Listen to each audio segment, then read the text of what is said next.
I think it's not one thing. It's a myriad of things. It's a perfect combination of certainly the energy advantage, and manufacturing, and in particular the chemical industry, relies on energy to make the products we make. It both provides the fuel that's required, but it's also the feedstock for us. So the chemical industry is uniquely positioned to be successful in the Gulf Coast. But it's not just that, it's the infrastructure that has been built here specifically for our industry, pipelines, the water infrastructure, but it's also the people. You know, this area of our country, hardworking people, high work ethic, and a lot of pride. That's what I found. I'm not a native of this area, but when I came down here, a lot of pride. They want to do good. They're proud of their state. They're proud of their area. And it makes a big difference, really makes a big difference for us. A lot of courage was shown by a lot of our industry leaders back at the beginning of this decade to take advantage of the energy renaissance, the shale gas, if you will, the shale oil. And a lot of money has been spent here. This region has changed. It looks a lot like, I think, what it did back in the 40s when it really first started. You know, it's a combination of two things, really. First off is this perception in our country that you have to have a 4-year degree to be successful, to make the money to keep your family happy and doing the things you need. And nothing could be further from the truth. There's lots of good careers out there, and most of them are in the skilled trades, where you can make a very, very good living and have a good life. Another thing that's changed is those skilled trades. It used to be someone could come out of high school, they come out of the ranch lands and the farms and come in and learn a trade as you go along.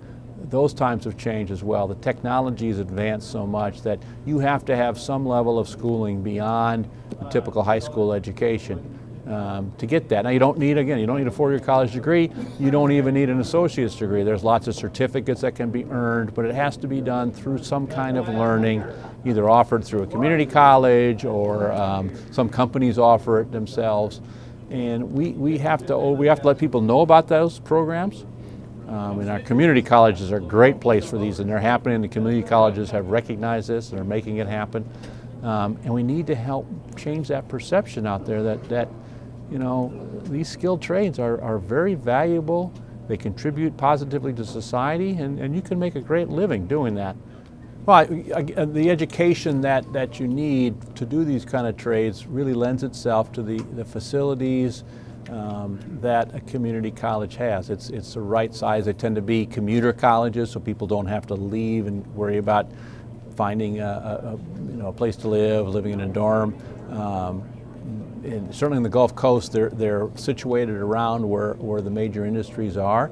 So that's why we as industry have to work with them. We have to help them develop the training classes. In our case, with Brazos Sport College down in Lake Jackson, we've helped actually build a small process operations where the operator can go out and learn how to run the equipment that we need to have run. It has the computer control. We can go out and tweak the process to require them to troubleshoot it. That's best done at a community college where that familiarity and that partnership can really exist. I haven't seen this level of growth in my entire career. I came in right after the last big growth in the chemical industry in the United States was finishing, and I was always a little jealous of the people that told the stories about, you know, what it's getting to design, build, and start up brand new plants. We haven't done that to the extent that we did back then until about 10 years ago. And so the opportunities for people coming into this industry, I tell our young people at the plant all the time, I'm jealous of them. I wish I was 30 years younger, because this is going to be a great time. Great opportunities for them, lots of learning, and they're going to make a real difference to their company and to society. Yeah, I think first it gets us all together. It's a convener. And then it gives us the forum to discuss these issues, to bring them forward, to bring the solutions that we have come up with individually, and then through the networking and the fact that we're in a pretty concentrated area, the follow-up afterwards, we can advance these opportunities to solutions and to a way to make us even more competitive within our country, but more importantly around the globe.